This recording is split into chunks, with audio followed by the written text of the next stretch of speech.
Halo guys, saya di sini Ahmad Subianto Sauri dengan NIM 214-104-04-0010. Prodi Sejarah Peradaban Islam, Fakultas Usuluddin dan Humaniora.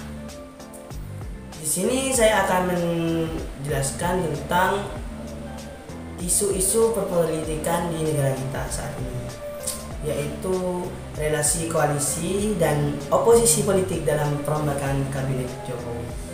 Pertama, Ketua Umum Partai Amanat Nasional Zulkifli Hasan resmi dilantik Presiden Jokowi atau Jokowi sebagai Menteri Perdagangan, menggantikan Muhammad Lutfi pada hari Rabu 15 Juli 2022, yang artinya membawa secara resmi gerbong baru ke berkoalisi. PAN sendiri bergabung dengan koalisi partai politik pendukung Jokowi pada 2021 lalu. Hal ini ditandai dengan hadirnya PAN dalam rapat pimpinan partai koalisi bersama Jokowi pada Rabu 25 Agustus 2021. Tentang yang dibahas dalam rapat tersebut mengenai soal koalisi, pembentukan koalisi maupun oposisi partai politik sebenarnya hanya terdapat dalam sistem pemerintahan parlementer. Keduanya menjalankan fungsi pengawasan dan penyeimbangan atau check and balance. Koalisi berwenang membentuk kabinet untuk menjalankan pemerintahan, sementara oposisi berwenang menjalankan fungsi pengawasan terhadap kabinet bentukan koalisi. Lalu bagaimana sistem koalisi dan oposisi itu dapat diterapkan di negara kita dengan sistem pemerintahan presiden seperti di Indonesia saat ini? Menurut pembukaan dan batang tubuh Undang-Undang Dasar atau UUD 1945, di sana Indonesia menganut sistem multipartai, dan juga dikutip dari jurnal Universitas 11 Maret, berdasarkan hasil kajian Garda Bangsa secara teori sistem presidensial dianggap tidak kompatibel dengan sistem kepartaian majemuk atau multipartai. Alasannya karena ketiadaan partai mayoritas di badan legislatif. Sistem multipartai memungkinkan adanya koalisi pemerintahan, padahal koalisi sendiri itu seharusnya hanya terdapat di sistem parlementer.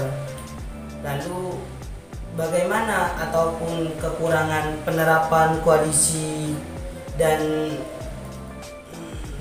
oposisi di pemerintahan presidensial, yaitu penerapannya itu melalui sistem koalisi dan oposisi dapat menyebabkan terjadinya kompromi antara kekuasaan dan juga presiden dengan koalisi pendukung. Koalisi juga dapat mempengaruhi keputusan pemerintah sehingga roda pemerintahan kurang efektif seperti itu. Dan sistem multipartai dalam sistem pemerintahan presidensial itu dapat pula menimbulkan suatu kompensasi untuk pemerintahan, di mana akan terjadi kontrak politik antara presiden dan wakil presiden yang akan diusung.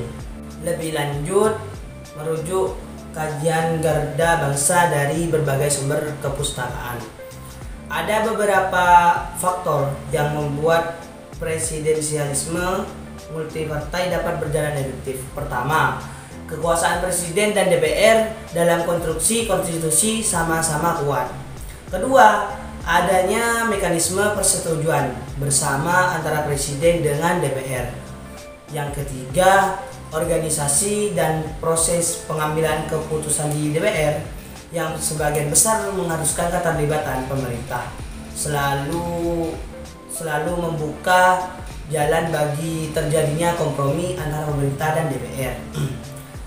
Dan yang keempat, yaitu adanya tradisi konsensus dalam pengambilan keputusan. Dan yang kelima itu kapasitas yang dari kelembagaan DPR yang masih berada di bawah kapasitas kelembagaan eksekutif.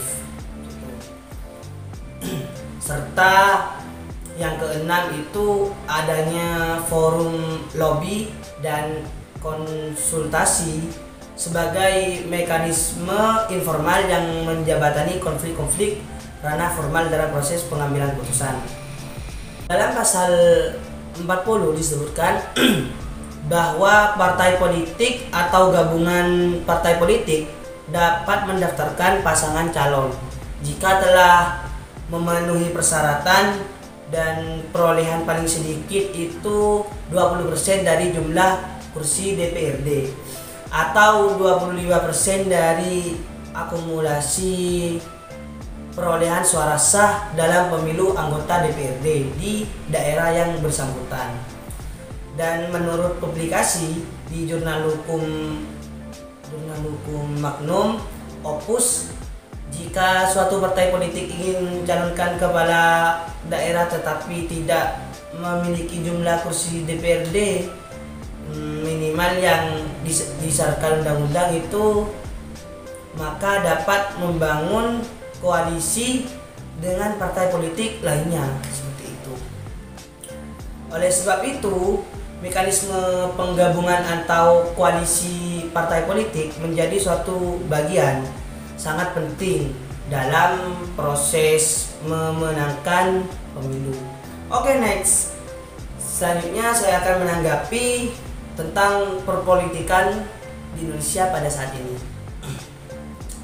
Indonesia saat ini ditandai oleh kepemilikan rakyat termanifestasi dalam pemilihan parlemen dan presiden setiap 5 tahun. Pandangan politik di Indonesia saat ini adalah bermacam-macam. Berbagai peristiwa yang menyangkut keadaan politik yang ada di negara ini menjadi sorotan baik di dalam negeri maupun di luar negeri. Kemerosotan kualitas politik tersebut dapat dilihat dari banyaknya peristiwa yang mengganggu kestabilan nasional. Setelah di bawah pemerintah otoriter selama 30 tahun lebih, politik di Indonesia melakukan proses pemburuan untuk memberi kekuatan lebih banyak kepada masyarakat Indonesia. Kondisi politik di Indonesia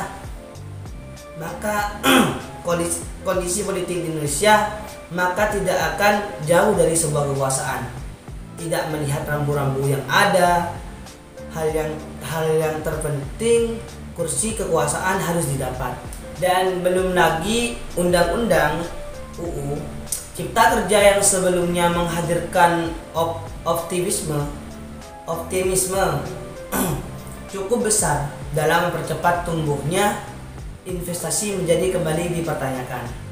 Pasca Mahkamah Konstitusi menyebutnya inkonstitusional, yaitu bersyarat. Peneliti politik Sigmapi Reno Konconegoro menjelaskan, politik luar negeri 2022 mendatang akan berpusat pada relasi ekonomi, politik, dan pertahanan Tiongkok dunia, mulai dari persoalan Laut Cina Selatan, perang dagang, komitmen terhadap lingkungan hidup, hak asasi manusia, dan demokrasi, hingga persoalan asal mula COVID-19. Selain itu, Reno menyebut ada beberapa momen politik yang saling terkait satu sama lain di 2022, dan kondisi politik tahun 2022 diperkirakan akan tetap stabil dan kondusif dan terkendali pada tataran kebijakan.